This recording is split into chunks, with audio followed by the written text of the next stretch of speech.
साथियों नमस्कार। आप लोगों का स्वागत है आपके अपने YouTube चैनल एग्ज़ाम गुरु सीमांचल में।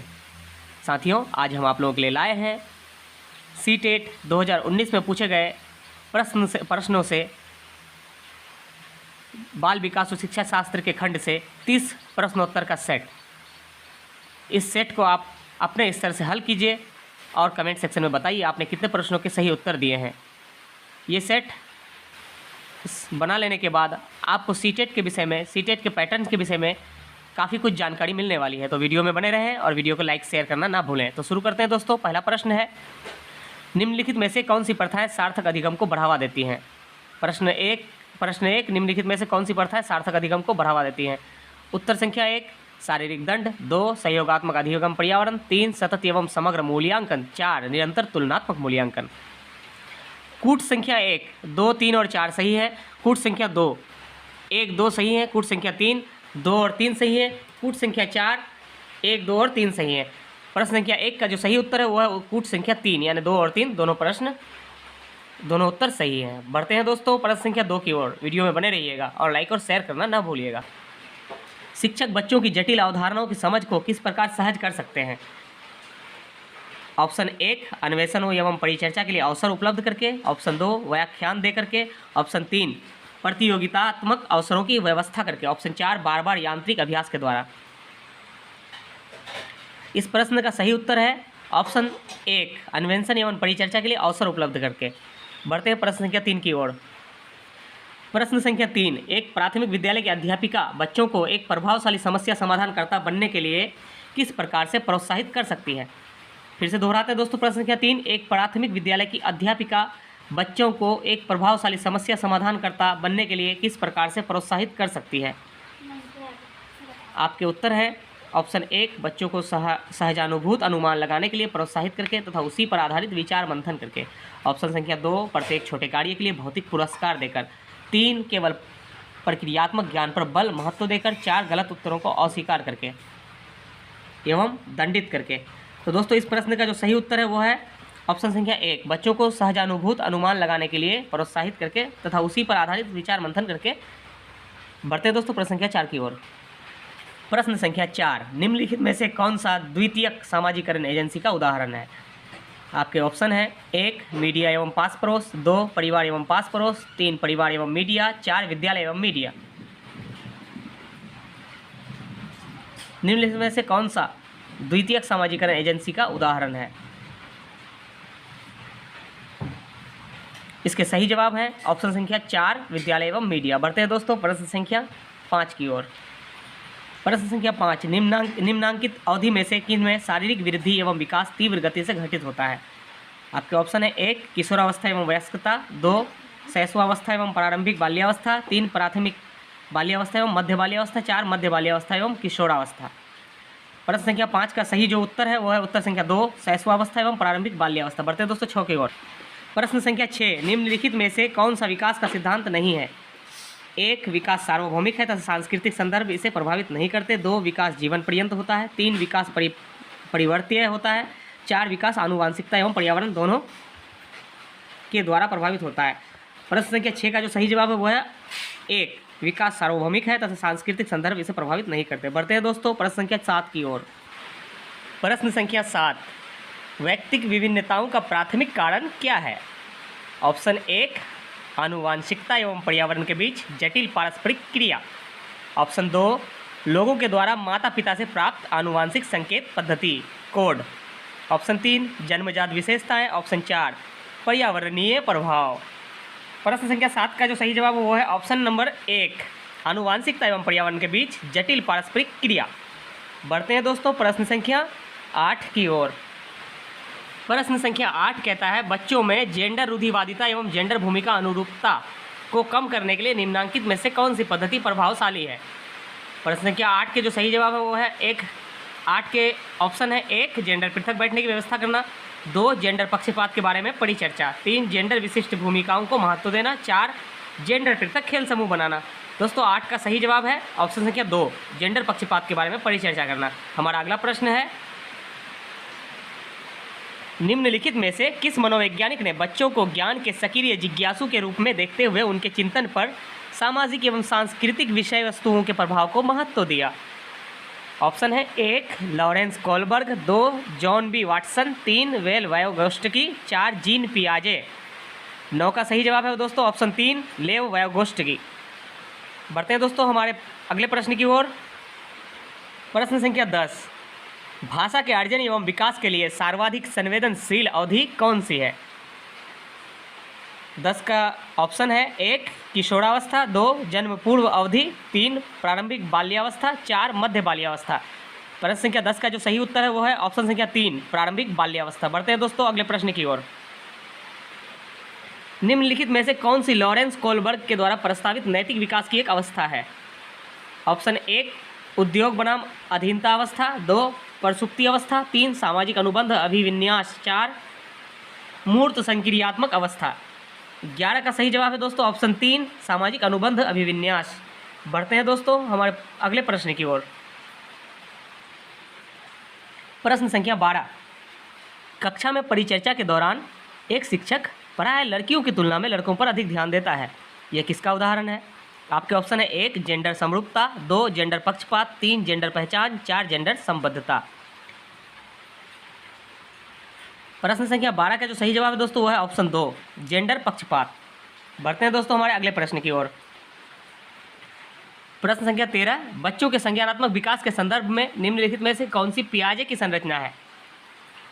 ऑप्शन 1 परबलन, 2 स्कीमा, 3 अवलोकन अधिगम, 4 अनुबंधन। प्रश्न संख्या 13 का सही जवाब है ऑप्शन संख्या 2 स्कीमा। बढ़ते हैं दोस्तों हमारे अगले प्रश्न की ओर, प्रश्न संख्या 14 की ओर। प्रश्न संख्या 14, जिगसॉ पहेली को करते समय 5 वर्ष की नजमा स्वयं से कहती है नीला टुकड़ा कहाँ है? नहीं, यह वाला नहीं, गाढ़े रंग वाला जिससे यह जूता पूरा बन जाएगा। इस प्रकार की वार्ता को वायोगोस्टकी किस तरह संबोधित करते हैं? तो आपके ऑप्शन 1 आत्मकेंद्रित वार्ता, 2 व्यक्तिगत वार्ता, 3 जोर से बोलना, 4 पार ढांचा। तो 14 का जो सही जवाब होगा दोस्तों वह है ऑप्शन संख्या 2 व्यक्तिगत वार्ता। बढ़ते हैं दोस्तों प्रश्न संख्या 15 की ओर। प्रश्न संख्या 15, बच्चों को संकेत देना तथा आवश्यकता पड़ने पर सहयोग प्रदान करना निम्नलिखित में से किसका उदाहरण है? 1 पार ढांचा का, 2 प्रबलन का, 3 अनुबंधन का, 4 मॉडलिंग का। प्रश्न संख्या 15 का जो सही जवाब है दोस्तों वह है 1 पार यानी ढांचा का। बढ़ते हैं दोस्तों प्रश्न संख्या 16 की ओर। प्रश्न संख्या 16, निम्नलिखित व्यवहारों में से कौन सा जीन पियाजे के द्वारा प्रस्तावित मूर्त संक्रियात्मक अवस्था को विशेषित करता है? 1 प्रतीकात्मक खेल, विचारों की अनुकर्मण्यता, 2 परिकल्पित निगमनात्मक तर्क, साध्यात्मक विचार, 3 संरक्षण कक्षा समावेशन, 4 आस्थगित अनुकरण पदार्थ अस्थायित्व। प्रश्न संख्या 16 का जो सही जवाब है दोस्तों ऑप्शन 3 संरक्षण कक्षा समावेशन। बढ़ते हैं दोस्तों अगले प्रश्न की ओर, प्रश्न संख्या 17 की ओर। प्रश्न संख्या 17, आकलन का प्राथमिक उद्देश्य क्या होना चाहिए? 1 रिपोर्ट कार्ड में उत्तीर्ण या अनुत्तीर्ण अंकित करना, 2 विद्यार्थियों के लिए सरणी निश्चित करना, 3 संबंधित अवधारणाओं के बारे में बच्चों की अस्पष्टता तथा भ्रांतियों को समझना, 4 विद्यार्थियों के प्राप्तांकों के आधार पर उनको नामांकित करना। प्रश्न संख्या 17 का जो सही उत्तर है दोस्तों वो है ऑप्शन संख्या 3 संबंधित अवधारणाओं के बारे में बच्चों की अस्पष्टता तथा भ्रांतियों को समझना। बढ़ते हैं दोस्तों प्रश्न संख्या 18 की ओर। प्रश्न संख्या 18, निम्नलिखित कथनों में से कौन सा बुद्धि के बारे में सही है? ऑप्शन 1 बुद्धि बहुआयामी है तथा जटिल योग्यताओं का एक समूह है। ऑप्शन 2 बुद्धि एक निश्चित योग्यता है जो जन्म के समय ही निर्धारित होती है। ऑप्शन 3 बुद्धि को मानकीकृत परीक्षणों के प्रयोग से सटीक रूप से मापा एवं निर्धारित किया जा सकता है। ऑप्शन 4 बुद्धि एक एकात्मक कारक तथा एक एकाकी विशेषक है। तो दोस्तों 18 का सही उत्तर है दोस्तों ऑप्शन संख्या 1 बुद्धि बहुआयामी है तथा जटिल योग्यताओं का एक समूह है। बढ़ते हैं दोस्तों प्रश्न संख्या 19 की ओर। प्रश्न संख्या 19 कहता है रूही हमेशा समस्या के एकाधिक समाधानों के बारे में सोचती है, इनमें से काफ़ी समाधान मौलिक होते हैं। रूही किन गुणों का प्रदर्शन कर रही है? 1 आत्मकेंद्रित विचारक, 2 सृजनात्मक विचारक, 3 अभिसारिक विचारक, 4 अनम्य विचारक। तो दोस्तों 19 का सही जवाब है ऑप्शन 2 सृजनात्मक विचारक। बढ़ते हैं दोस्तों 20 की ओर, प्रश्न संख्या 20 की ओर। प्रश्न संख्या 20, शिक्षा का अधिकार अधिनियम RTE राइट टू एजुकेशन अधिनियम 2009 में उल्लेख की गई समावेशी शिक्षा की अवधारणा निम्नलिखित में से किस पर आधारित है? 1 मुख्यतः व्यावसायिक शिक्षा उपलब्ध करा करके अशक्त बच्चों को मुख्य धारा में शामिल करना।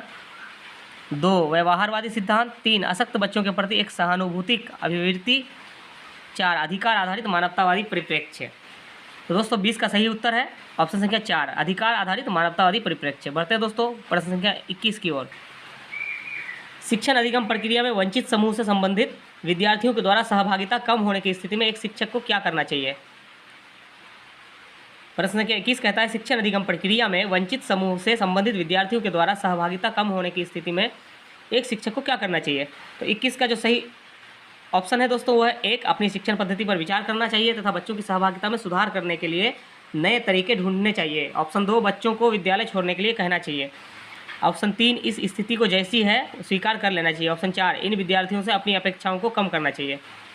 तो दोस्तों प्रश्न संख्या 21 का जो सही उत्तर है वो है ऑप्शन संख्या 1 अपनी शिक्षण पद्धति पर विचार करना चाहिए तथा बच्चों की सहभागिता में सुधार करने के लिए नए तरीके ढूंढने चाहिए। बढ़ते हैं दोस्तों प्रश्न संख्या 22 की ओर। प्रश्न संख्या 22 एक समावेशी कक्षा में एक शिक्षक को विशिष्ट शैक्षिक योजनाओं को 1 तैयार करने के लिए हतोत्साहित होना चाहिए। 2 तैयार नहीं करना चाहिए। 3 कभी कभी तैयार करना चाहिए। 4 सक्रिय रूप से तैयार करना चाहिए। तो दोस्तों प्रश्न संख्या 22 का जो सही जवाब है वो है उत्तर संख्या 4 सक्रिय रूप से तैयार करना चाहिए। तो बढ़ते हैं दोस्तों अगले प्रश्न की ओर। प्रश्न संख्या 23 पठन वैफल्य पढ़ने में विफल बच्चों के प्राथमिक लक्षण क्या है? 1 एक ही गतिविषयक कार्य को बार बार दोहराना। 2 न्यून अवधान विकार। 3 अपसारी चिंतन पढ़ने में धारा प्रवाहिता। 4 धारा प्रवाह पढ़ने की अक्षमता। तो 23 का सही जवाब है दोस्तों ऑप्शन 4 धारा प्रवाह पढ़ने की अक्षमता। बढ़ते हैं अगले प्रश्न की ओर। प्रश्न संख्या 24 संवेग एवं संज्ञान एक दूसरे से हैं। 1 संबंधित नहीं। 2 पूर्णतया अलग। 3 स्वतंत्र। 4 सन्निहित। तो 24 का सही उत्तर है दोस्तों ऑप्शन 4 सन्निहित। बढ़ते हैं दोस्तों अगले प्रश्न की ओर। प्रश्न संख्या 25 की ओर। प्रश्न संख्या 25 संरचनावादी ढांचे में अधिगम प्राथमिक रूप से 1 अवबोधन की प्रक्रिया पर केंद्रित है। 2 यंत्रवत याद करने पर आधारित है। 3 प्रबलन पर केंद्रित है। 4 अनुबंधन द्वारा अर्जित है। तो प्रश्न संख्या 25 का जो सही उत्तर है दोस्तों ऑप्शन संख्या 1 अवबोधन की प्रक्रिया पर केंद्रित है। बढ़ते हैं दोस्तों अगले प्रश्न की ओर। प्रश्न संख्या 26 अनेक घटनाओं के बारे में बच्चों के द्वारा बनाए गए सहजानुभूत सिद्धांतों के संदर्भ में एक शिक्षिका को क्या करना चाहिए? 1 प्रतिकूल प्रमाण एवं उदाहरणों को प्रस्तुत करके बच्चों के इन सिद्धांतों को चुनौती देनी चाहिए। 2 बच्चों के इन सिद्धांतों को अनदेखा करना चाहिए। 3 बच्चों को दंडित करना चाहिए। 4 बार बार याद करने के द्वारा एक सही सिद्धांत को बदल देना चाहिए। दोस्तों इसका जो सही जवाब है दोस्तों वह है ऑप्शन संख्या 1 प्रतिकूल प्रमाण एवं उदाहरणों को प्रस्तुत करके बच्चों के इन सिद्धांतों को चुनौती देनी चाहिए। बढ़ते हैं दोस्तों अगले प्रश्न की ओर। प्रश्न संख्या 27 छात्र केंद्रित शिक्षा शास्त्र की क्या विशेषता है? 1 योग्यता के आधार पर विद्यार्थियों को नामांकित करना तथा वर्गीकरण करना। 2 केवल पाठ्य पुस्तकों पर निर्भर होना। 3 बच्चों के अनुभवों को प्रमुखता देना। 4 यंत्रवत याद करना। तो 27 का सही जवाब है दोस्तों ऑप्शन 3 बच्चों के अनुभवों को प्रमुखता देना। बढ़ते हैं दोस्तों अगले प्रश्न की ओर। प्रश्न संख्या 28 संरचनावादी सिद्धांतों के अनुसार अधिगम के बारे में निम्नलिखित कथनों में से कौन सा सही है? ऑप्शन 1 अधिगम सक्रिय विनियोजन के द्वारा ज्ञान की संरचना की प्रक्रिया है। 2 अधिगम पुनरुत्पादन एवं स्वस्मरण की प्रक्रिया है। 3 अधिगम यंत्रवत याद करने की प्रक्रिया है। 4 अधिगम आवृत्तीय संबंध के द्वारा व्यवहारों का अनुबंध है।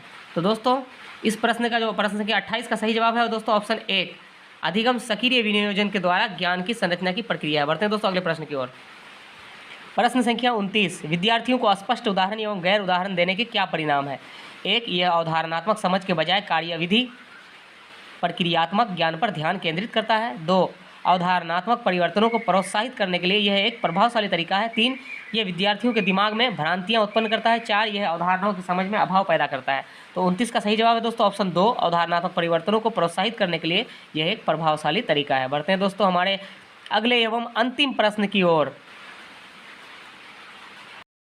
प्रश्न संख्या 30 बच्चों को अधिगम गतिविधियों में भागीदारी करने के लिए लगातार पुरस्कार देना व दंड का प्रयोग करने से क्या प्रभाव पड़ता है? ऑप्शन 1 अधिगम में बच्चों की स्वाभाविक अभिरुचि तथा जिज्ञासा कम होती है। 2 बाहरी अभिप्रेरणा कम होती है। 3 आंतरिक अभिप्रेरणा बढ़ती है। 4 यह बच्चों को प्रदर्शन आधारित लक्ष्यों के बजाय निपुणता पर ध्यान देने के लिए प्रोत्साहित करेगा।